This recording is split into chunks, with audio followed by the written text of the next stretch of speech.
Thank you, everybody, for joining me today on the Scarecrow Runner podcast. I'm your host, Anthony Gilbert.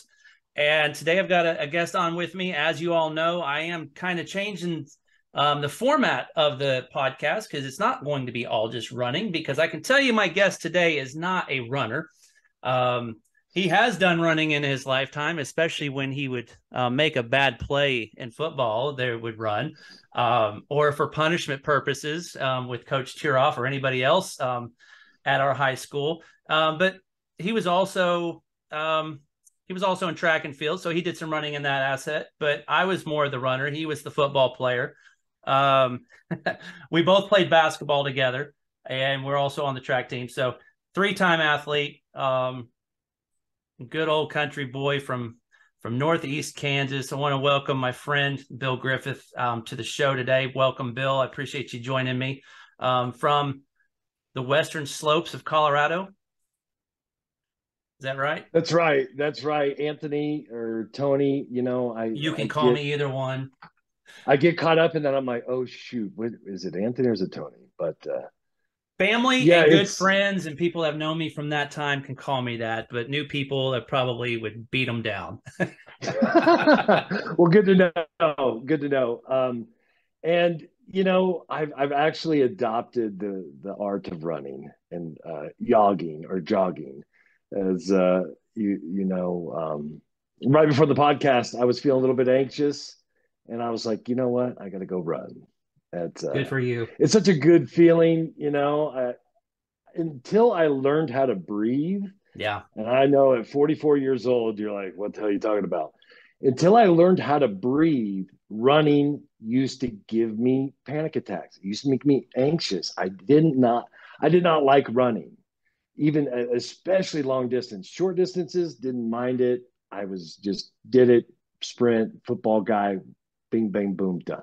Yeah. But once I really understood the art of breath, in through the nose, out the mouth, control the brain, control the body, control your breath, it's beautiful. I'm all about running a lot more than I ever used to.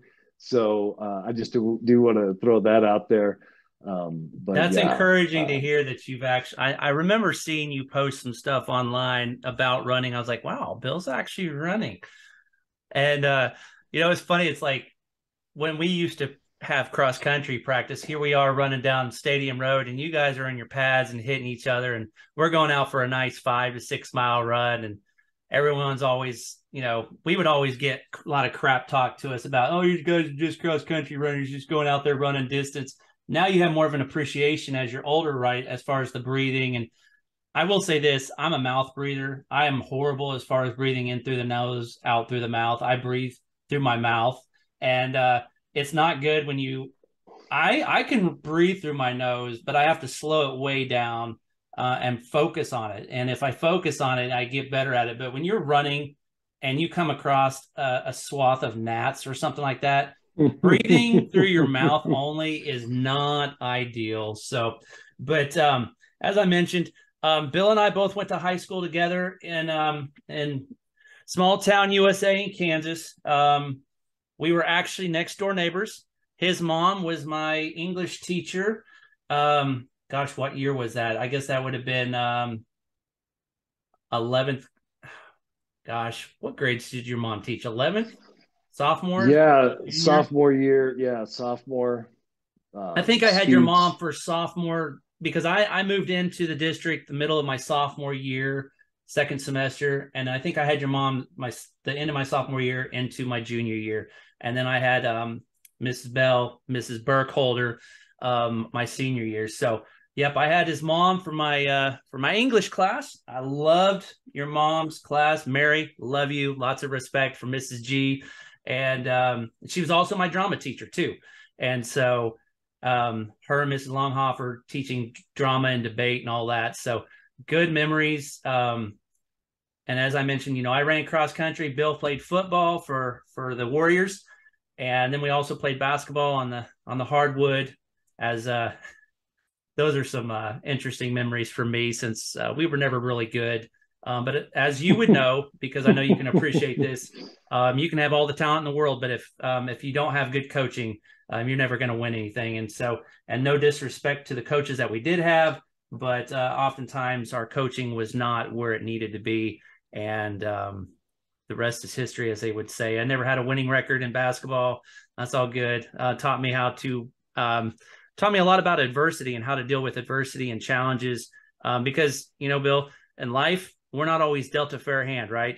We often have challenges and things that we're faced with, and we're not always on the winning side of things, as we'll get into your story here in a minute, to where it's not always rainbows and unicorns and fun stuff, right? The life gets hard and gets dirty and unfair. And so I think adversity as a basketball player, where we never really hardly won any games, taught me how to dealing with the crap. And, you know, and then we both did track and field. Did you do hurdles? I don't remember if you did hurdles or if I know you did shot put, right? Shot put. Yeah, I did. Yeah, I did hurdles and those were my main events. Yeah. Yep. And I was, I mixed things around a little bit to where I was 800 mile, 2 mile, and high jump, triple jump, long jump. And then I turned around to where I was just running 2 miles, 800, and then doing high jump. And that was my go-to, which ended up allowing me to get a college scholarship and all of that. So good stuff. So Bill, I know you played football all through high school, and, you know, then we kind of lost touch. Gosh, this is one of the first times we've actually talked since high school, which is crazy. Like we were saying before we jumped on here. You've got quite the track record, as they would say, as far as football goes. After you left Marion, did you go to Emporia State, or where did you go for college? Yeah, to Emporia State University. Started all 4 years, through the javelin for the track team in the spring. And I had a great 4 years of participating in sports, 5 years to finish up my degree.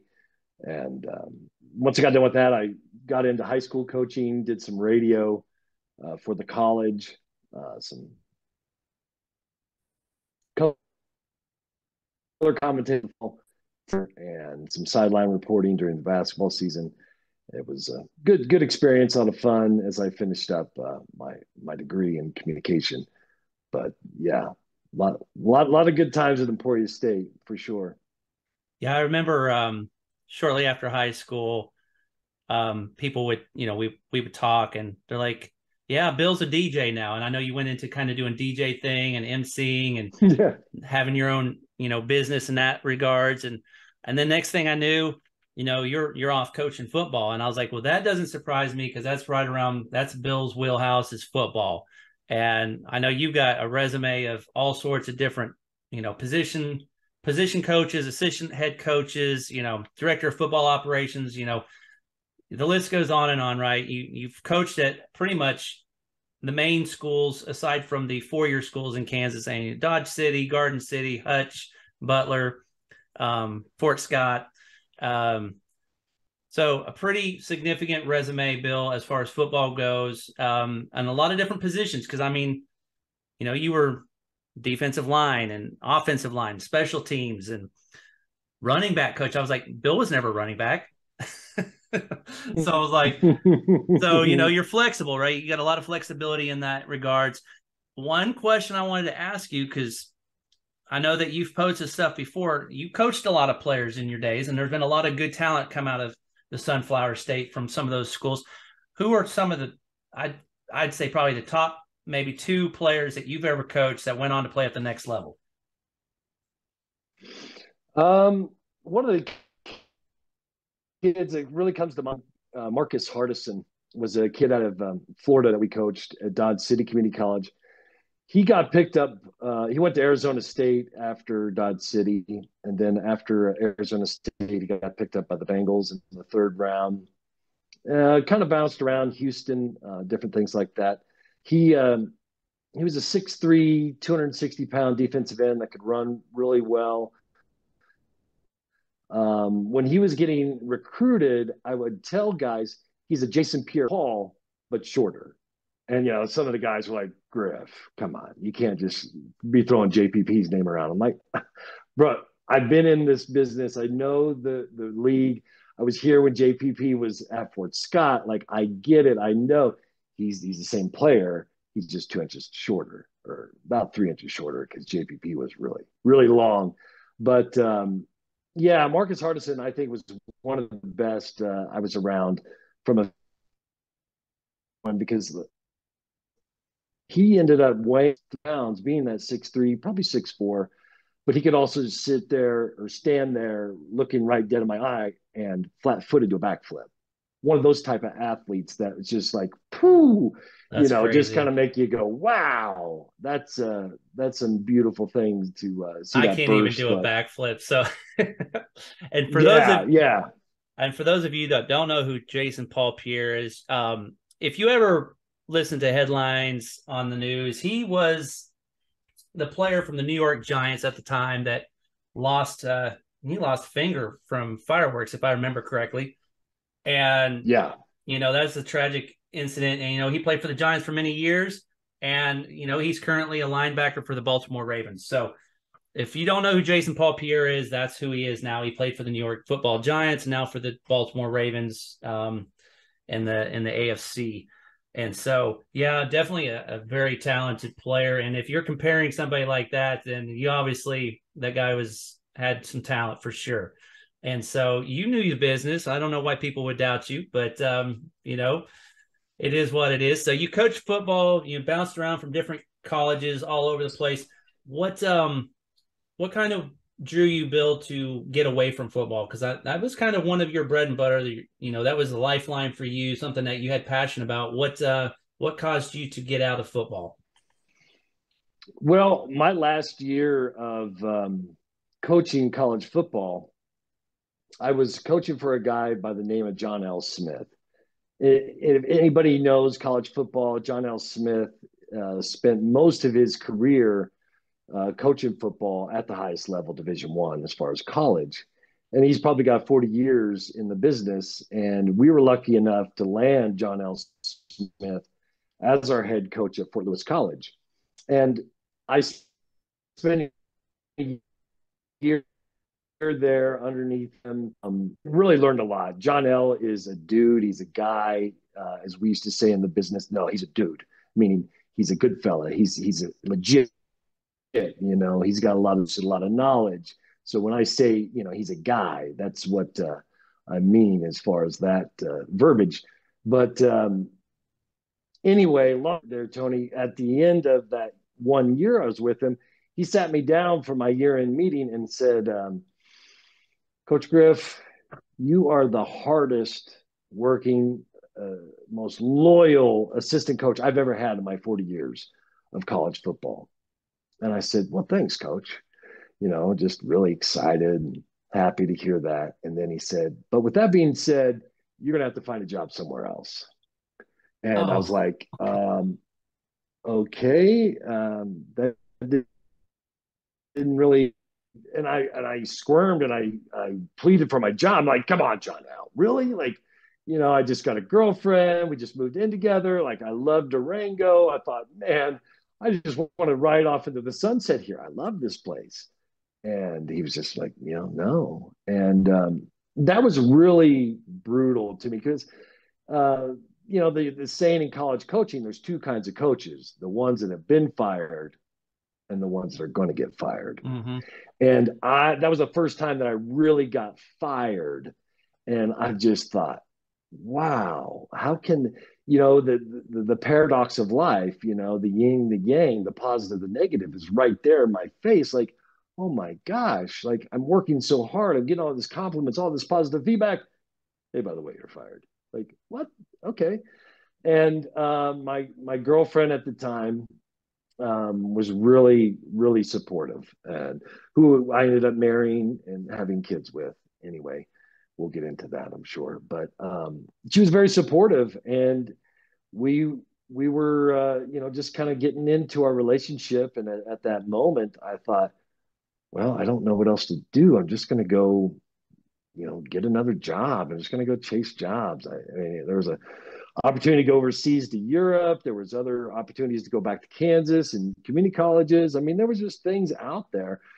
And presenting that to her, she was like, so what are we doing? And at the time, I'm like, what do you mean? Like, uh, just being single for most of my career, I just didn't put that much investment or much energy into relationships. Yeah, we were having a good time. We just moved in together, blah, blah, blah. But hey, I need a job. I got to go get a job.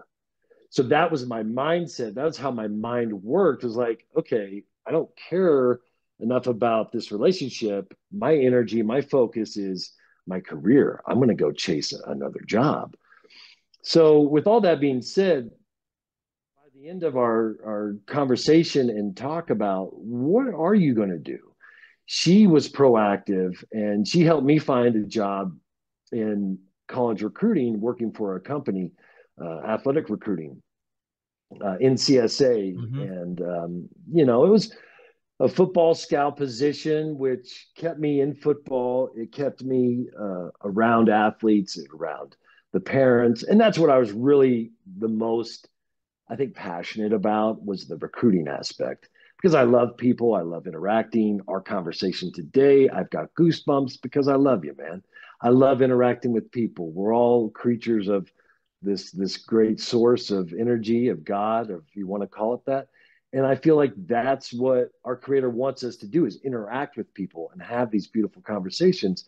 And that's where I got the most out of being a college football coach. And then in the recruiting spot of it, being for NCSA or head athletic or head football scout was really cool. Don't get me wrong, and an opportunity to make good money, and then the reality of the job kind of set in. The honeymoon stage was over, kind of deal. So that's when after several years, it kind of started to change as far as like the reality, like I said, because um, not that I'm just saying I know all, but I've lived the recruiting. I've lived it as an athlete. I lived it as a coach. And any company that's out there that's pushing a product, they're going to make it so the consumer buys the product, Sure. regardless of facts. And that there's nothing wrong with that. That's how people thrive. That's how they, good for them, good on them. They make a lot of people happy. They make a lot of money, and everybody's happy. The consumer, the company, people that work, vice versa. It's all good. But I'm of a, regardless of what anybody would ever think or say of Bill Griffith, I'm a person of very high moral standards where I'm like, I can't sell something I don't really believe in. And that's, Yeah. you know, good or bad. I've sold things before and I was always really good at it because I enjoy talking to people. But then when I get to know the product, get to know the people, I'm like, oh gosh, I can't do this. Yeah. So that's where we fell apart as far as my relationship with NCSA. And you know I did have opportunities to get back into coaching last several years with a former player of mine, but yeah, as far as the actual college coaching, that was the big one of the biggest things was uh, my wife. I can still call her my wife. We're not completely divorced yet. She raised my awareness of, you can do something else, but still be in athletics and not have to chase a college coaching job, which just is, um, was mind boggling at the time, which it gave me a lot of experience in, working with Salesforce, working with clients, working with on phone sales, different things like that. And I love that time within CSA. It helped me bridge that gap in between, just being a college football coach to what now? Because we want to start a family.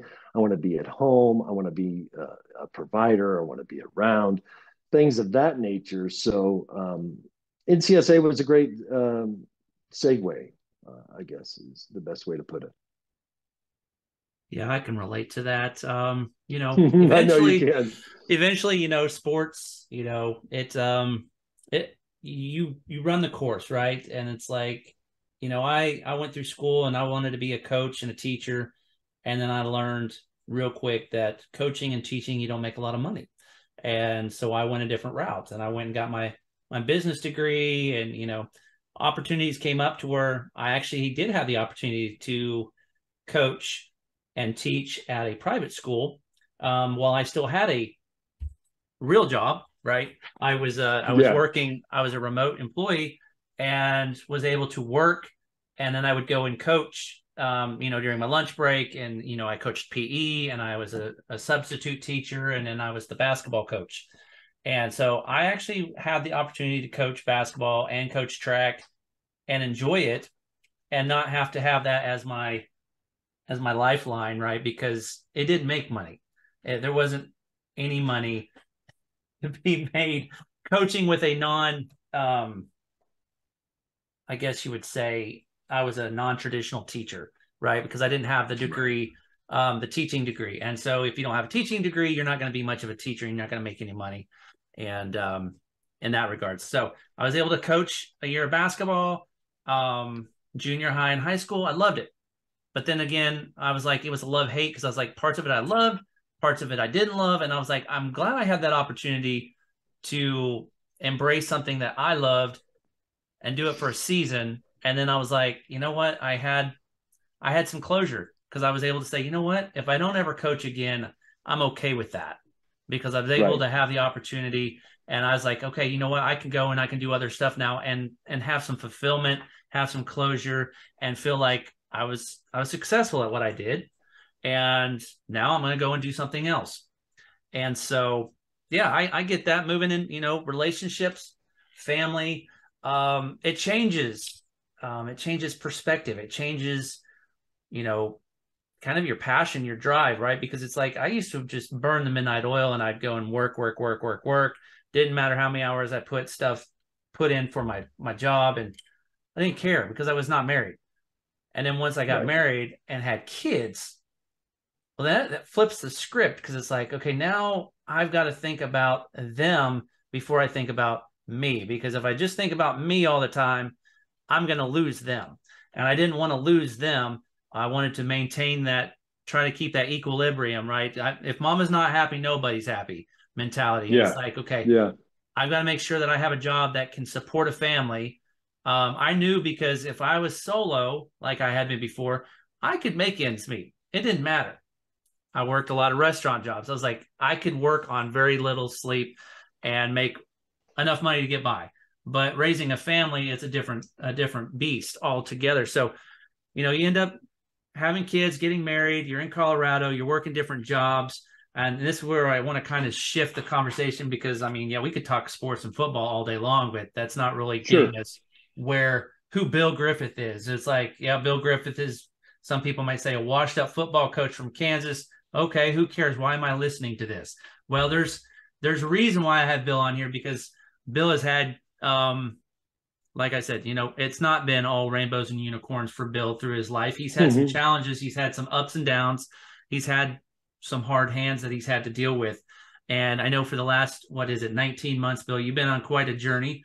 Yeah. And I know, because I know Bill, I mean, I say I know Bill pretty well. I've known Bill for over 30 years, so I have an idea who Bill is. And I also have had opportunities, conversations through different business ventures, with your wife. And so I kind of had an inside track on kind of what was going on, in your household, which I was like, oh man, this sucks. I Yeah. hate hearing stuff like this about people I know, because I know it was a tough situation. So I wanted to just kind of change gears and maybe kind of get a little bit more, a little somber, more serious, because as we all know, addiction is a very brutal thing out there. And I know on one of your posts, on Instagram, talking about, teens this last year, that fentanyl overdoses has more than doubled. Suicide rates are up. Addiction is, sadly, with the pandemic and everything going on, things have just spiraled out of control. And I don't even think we've truly seen, the full, effects of everything that we're dealing with, because it hasn't, completely unraveled to where we've seen everything yet. And so I know that you've struggled, and stuff. And so kind of take us through, Bill, when you realized, you were dealing with an addiction and things started to spiral out of control for you. And so maybe take us through kind of what you went through and maybe lead us, and we'll start having that conversation on how you got out of that spiraling cesspool and starting to get at least back on life to where you actually can stand on your 2 feet and know that you're moving in the right direction. Yeah, and I love your segue, brother. You know, there's not an easy way to talk about drugs, alcohol, depression, suicide. It's hard. It's a subject nobody wants to talk about. And I have struggled with drugs, alcohol, depression, suicidal thoughts my whole life, not knowing I was depressed my whole life. And, um, it's one of those things that you just kind of get caught in this loop, this spiral, this hamster wheel of hell, so to speak, where you just work and provide. And maybe it's not your purpose. Maybe you don't like it. Maybe you're not sleeping enough. Maybe you're not, getting enough nutrition, whatever it is. But for 4 years, I was working for a food service company, driving a semi truck, delivering food and coaching football on Sundays. So anywhere from 5 to 6 days a week, I was working nonstop. And I'm not making excuses. I'm painting a picture for the listeners and the viewers of what Bill Griffith was going through at that point in time. And I've always tended to, well, just like pills, I guess, because they're the silent killer. I put away alcohol in 2017. I was done. I didn't like alcohol for most of my youth and into adulthood because it just got me out of control. And when finally an incident happened with my wife and I knew if I didn't quit alcohol, she was going to leave, and that's what I needed. Um, you know, and to be quite honest, the same thing happened with fentanyl. Um, but the craziest thing about the fentanyl pandemic, epidemic, lies, all this stuff that's going on with fentanyl, some people don't know they're even on it. And that's the scariest part about it.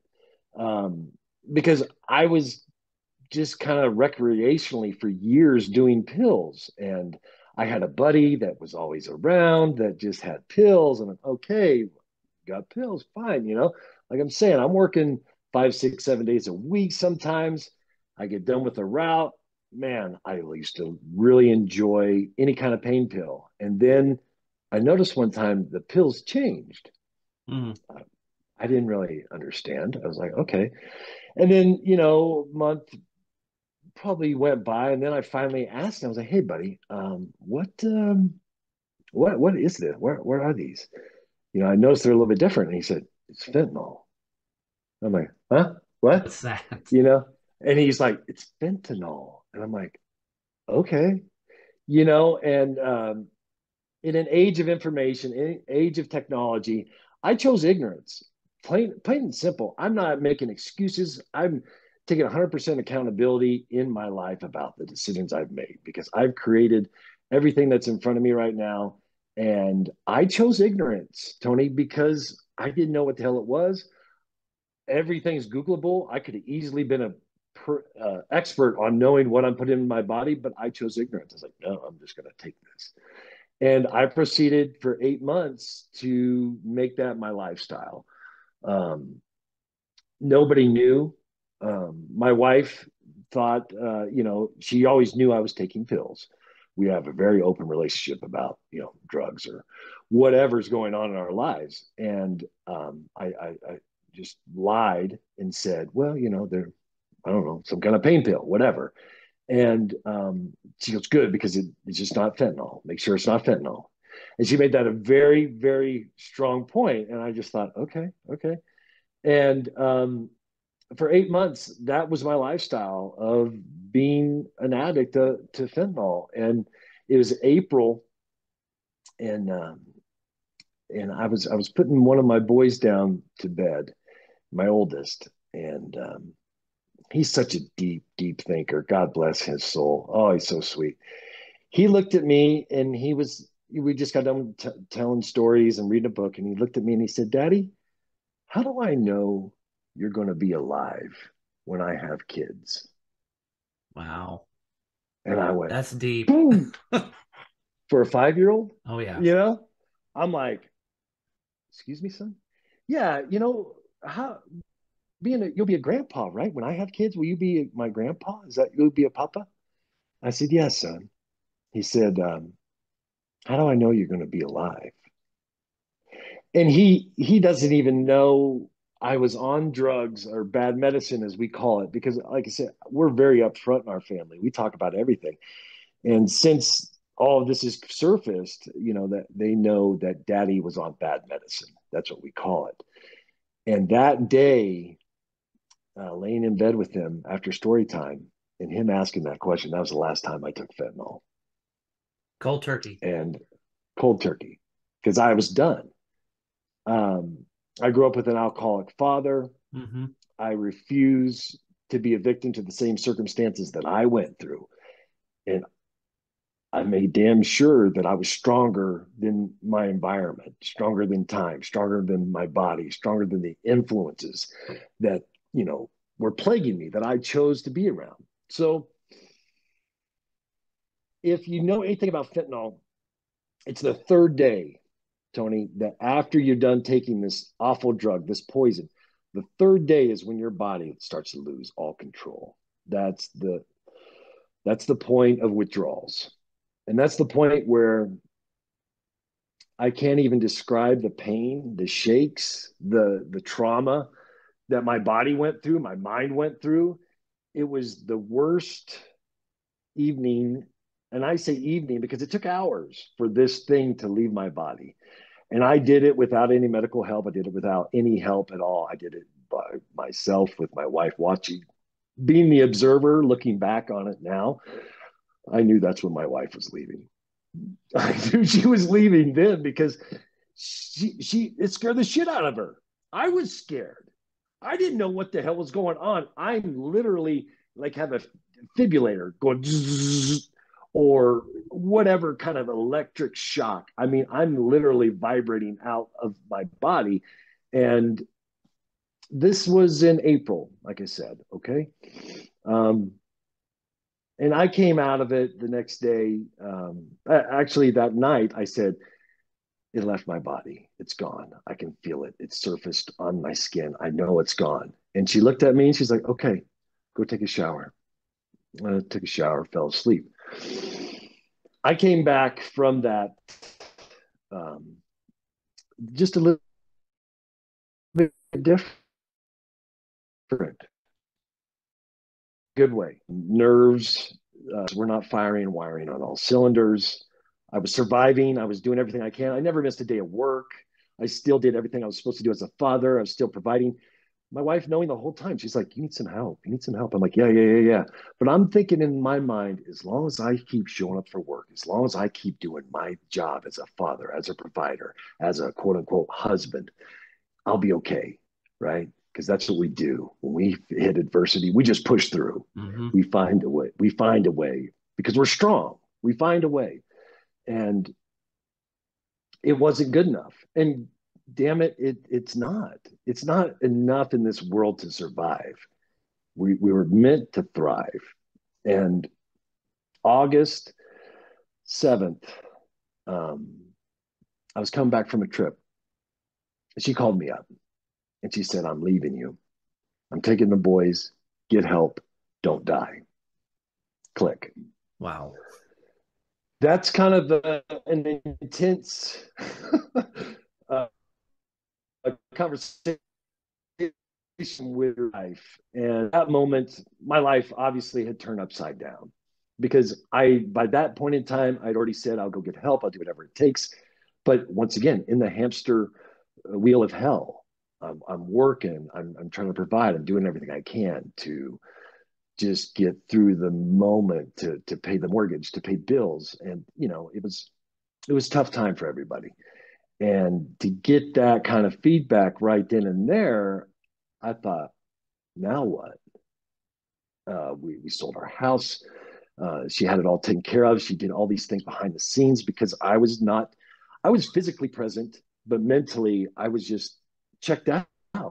I mean, for 4 months, I was going through the motions more so than ever. And, um, you know, I think there was a long period of time where I really resented my wife and I was really upset. I was really mad because she did turn my life upside down.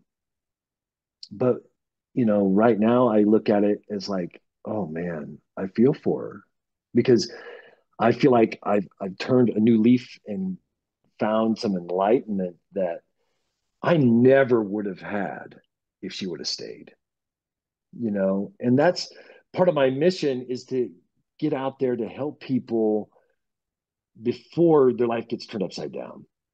Because, the process that I go through, it's non 12 step. It's nothing to do with a program. It's all about the self.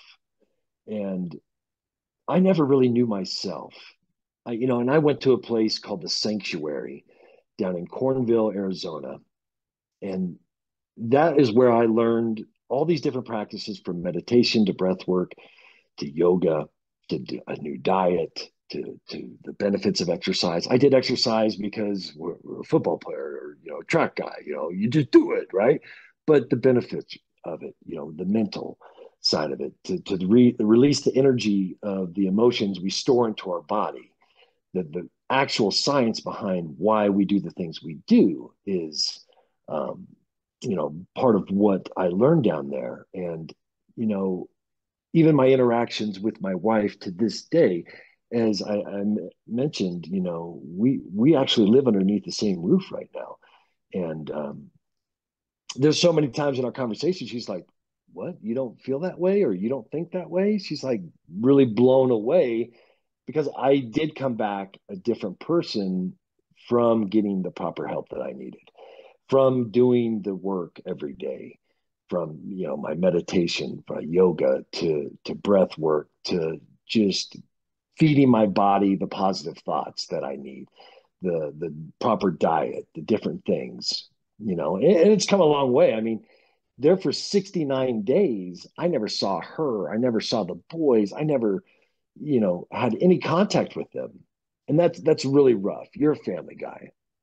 You understand that type of just chemical bond that we get with our family, get with our kids, and our wife. And, you know, um, it's just one of those things where it's reached a point now that I don't even know where this is headed with my wife and I, but I just know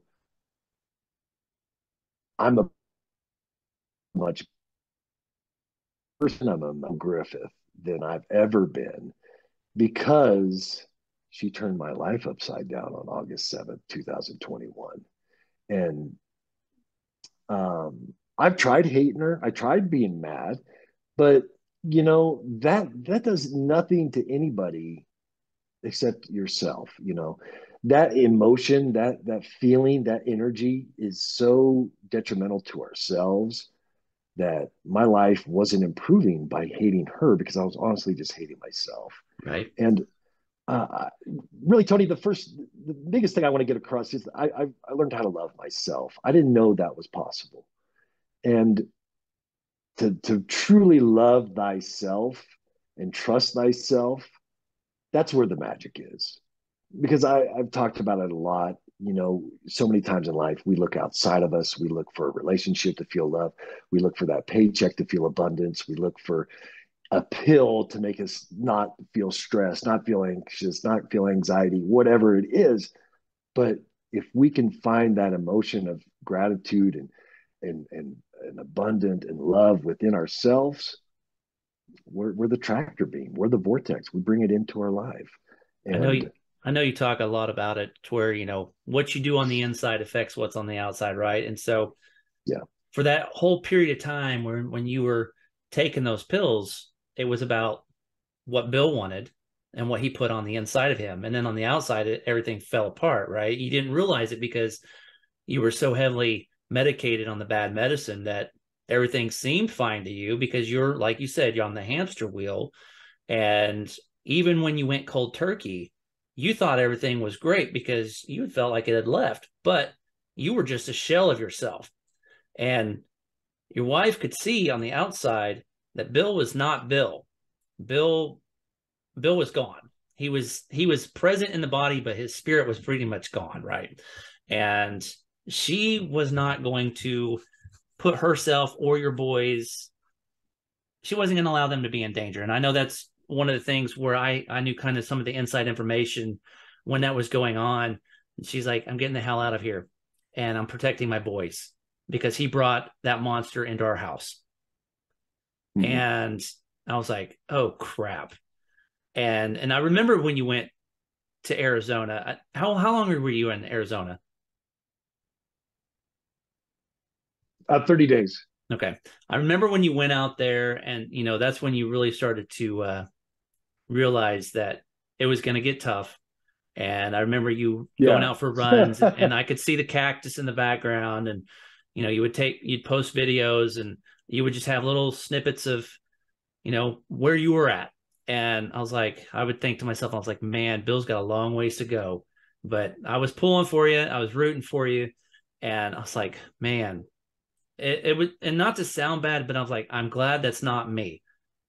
But sure, on the flip side of that, Bill, it's like, I have my own crap to deal with.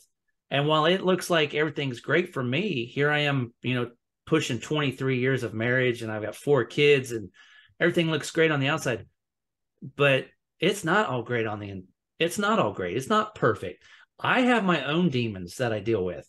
And, it's those demons that you deal with quietly, personally, where it can be the most detrimental because you don't know how to reach out for help.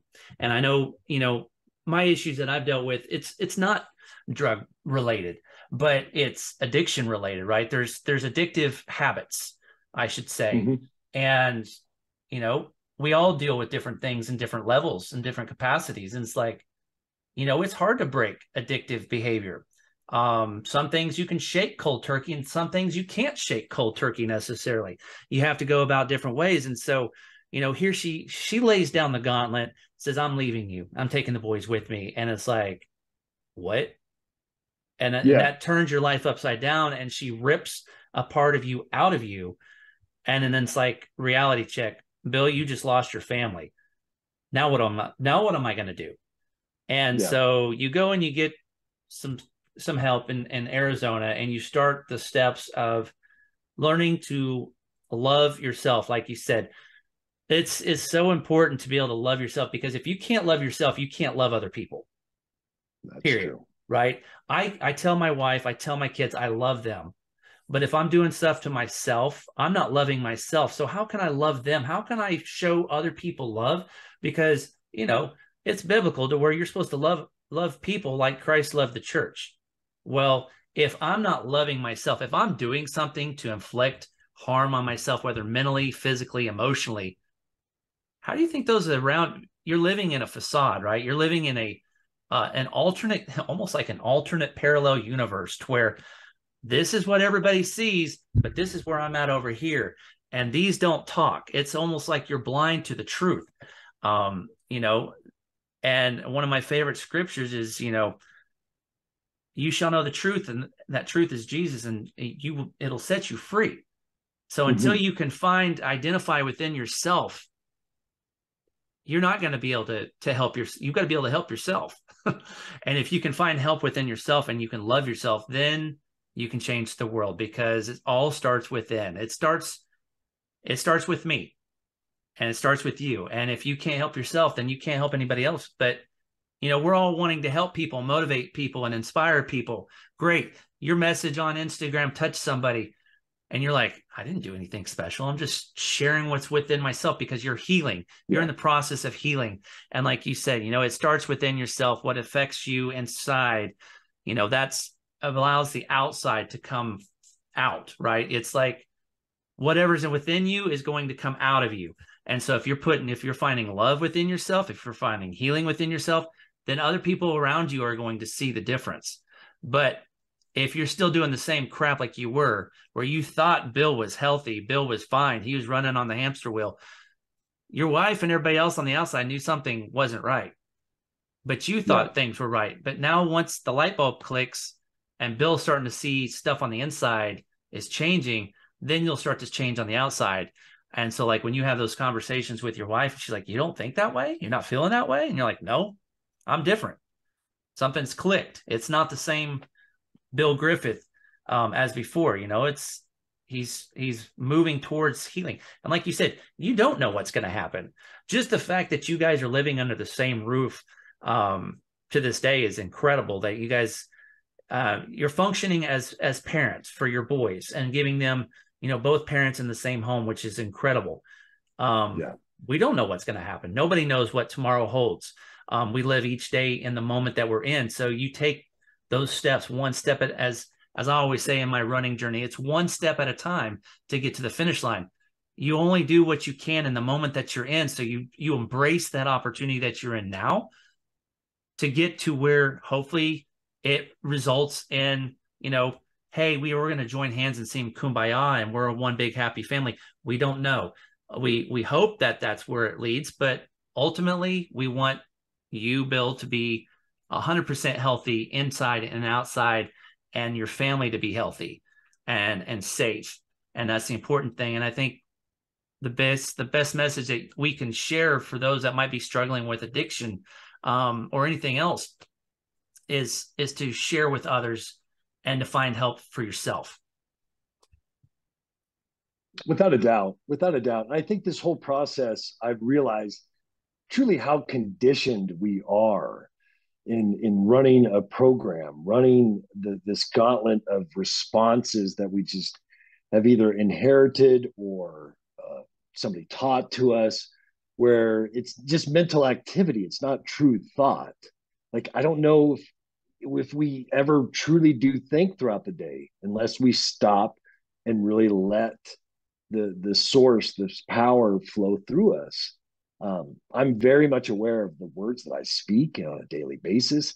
I tell my boys on a daily basis how we think, how we feel creates our life, and thoughts become things. So be very careful of what you think and what you feel. And I stop my wife all the time and I'm like, you got to watch what you say there, you know, because I'm very much aware of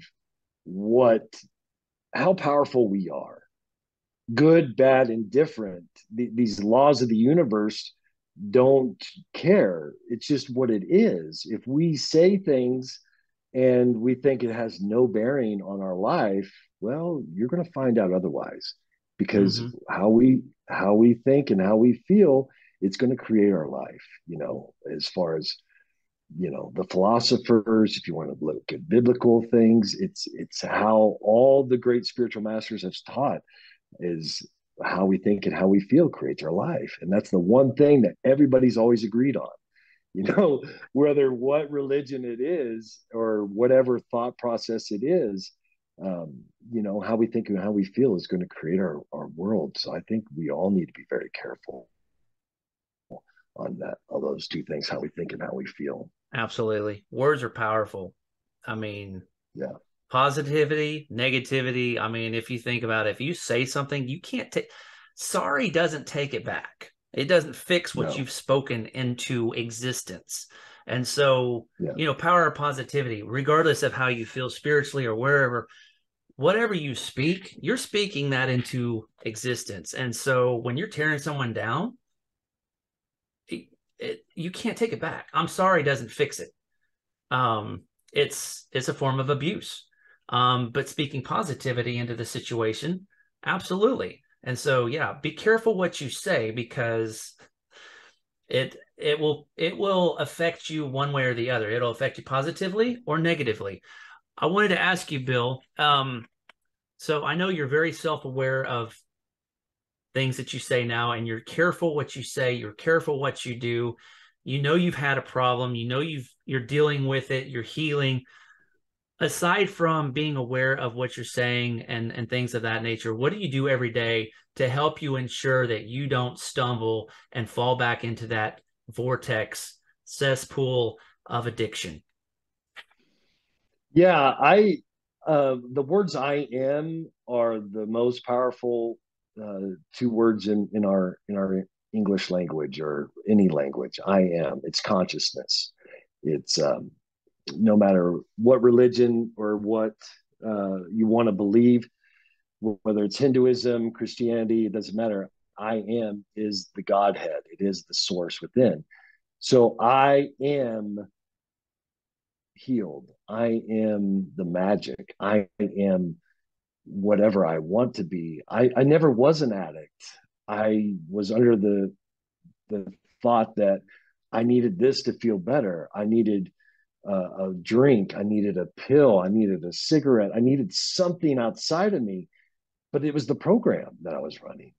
I didn't realize that it was, and I don't want it to sound it's easy, but to be where I was and to where I'm at now, it is so easy because Mm-hmm. I am that aware of how powerful it is. So I make sure I exercise every day. I journal every day. I do yoga. I do meditation. I do all these things. I do mirror talk, um, to make sure that it's not even, Tony, it's not even about the substance abuse. It's not about being the addict. I'm more interested on the thoughts and the emotions because our bodies are junkies. We get these Oh chemicals yeah. from our brain. The cerebellum produces chemicals in our brain, the cerebellum, to feed us that guilt, the lack, the jealousy, whatever. So sometimes I'll just talk to my cerebellum. I'll talk to my T cells. I'll talk to, we have, Mm-hmm. 70 to 120 trillion cells in our body that are governed by consciousness. So I'm not a real big woo woo and whales space guy, but people listen in, they're probably like, this guy's freaking weird, man. But it just makes more sense to me because I've looked behind the science of it where it's like, oh my gosh. So Mm-hmm. if I talk to this, it's going to be different. Okay. Well, I'm made of the same stuff that the universe is made of. So we're all connected. We're all the same. We are one. It's a simpler way of looking at it than way I think maybe dogmas or certain religions make us feel guilty, or I think we're as Joe Dispenza says, we're not punished for our sins, we're punished by our sins. How we think and how we feel. Yep. Feel guilty, we're going to feel lack, we're going to get that back onto us. And I'm not trying to avoid the question about addiction because I suffered with addiction to pills and drugs and alcohol and you name it for most of my adult life. But to reach a point where I'm more focused my attention on the emotion because that's the root of the problem. Emerson said the only thing that can grow is where energy goes. So my energy is toward the positive things, Mm-hmm. towards the beautiful, the emotion that I want in my life, that I embrace in my life. And too many times I was giving energy to the problem and not the solution. And my solution was dealing with, you know, physical abuse, sexual abuse, verbal abuse that I experienced as a child. Those were some of my core things that I had to dive into and love that inner child. And I give my inner child a name. It's my initials, BK. And I love him. And I give him a hug and I tell him, I'm not leaving you. I'm here for you. You don't have to be an asshole anymore. You don't have to be such a mean person. I'm never going to leave you. I love you. And obviously, Tony, this is emotional because we're always healing. We're always being vulnerable if we're doing the work. One of my guys that I love watching is Jordan Peterson. Jordan Peterson, he loses his stuff all the time. He's always crying because he's so passionate about what he is doing. And that's how passionate I am about the inner work for myself. But, for myself, doing this inner work, it's going to be better for my boys. It's going to be better for my community. It's going to be better for what I think man, woman, kind, because our level of consciousness our own personal level of consciousness can affect the entire world. I truly feel that. I know we're all very powerful beings, and starts once to the work within, and not knowing that, that's what I feel is sin, and that's why I want everybody to embrace the power within, for sure. Absolutely. So Bill, how can somebody get a hold of you if they're dealing with something similar to like what you're dealing to? I know people know how to get a hold of me, but how can they get a hold of you if they need to talk to somebody? Yeah, BillKGriffith.com is an easy way to reach out. You can chat with me on there, BillKGriffith.com.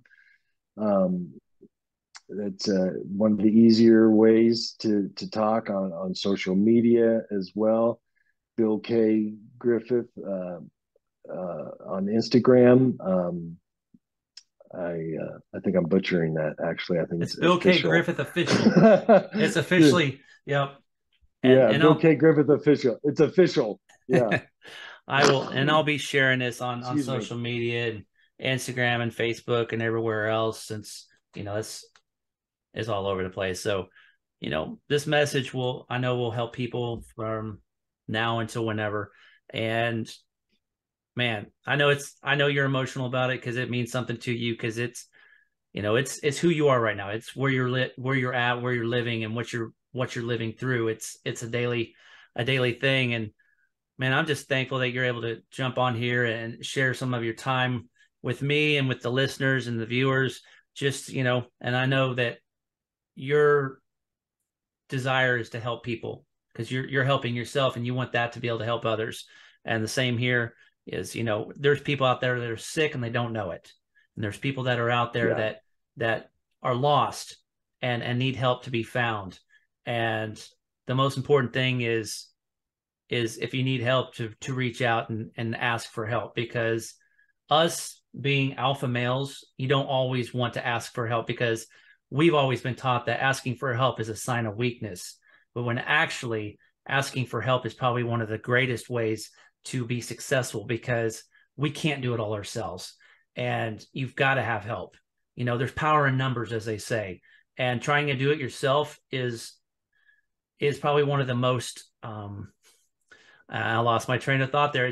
Just it's being selfish and trying to do it yourself. It's hard-headed, it's a long line of hard-headedness in my family, but being selfish is probably one of the worst things that you can do when you're struggling with something. Don't be worried about being ashamed about it, because everybody struggles with something. It's just some people are more vocal about sharing their struggles with others. And the important way of healing is to be able to share your struggles with others so that they can see that they're not alone. And so with that, Bill, I really appreciate you, brother, and what you're doing, where you're going. I know it's going to be successful because you're determined to be successful. You are showing success, and I'll continue to follow along with you in your journey online. And, we're here for you guys. If anybody needs help, you can reach out to Bill. You can reach out to myself. If you're struggling with any kind of issues, it doesn't have to be fentanyl. It doesn't have to be anything. If you're struggling with anything, reach out to somebody, and we're here for you guys. So, Bill, I appreciate you, man. Here to support you as well. So, if you ever need anything, you can reach out to me and vice versa. And as I tell everybody that's on here, we'll see you down the trail, and wish you all the best, my man, in 2023. And we'll talk to you soon. Awesome. Thanks, Tony. Appreciate your time, man. You bet, brother. Take care. You too.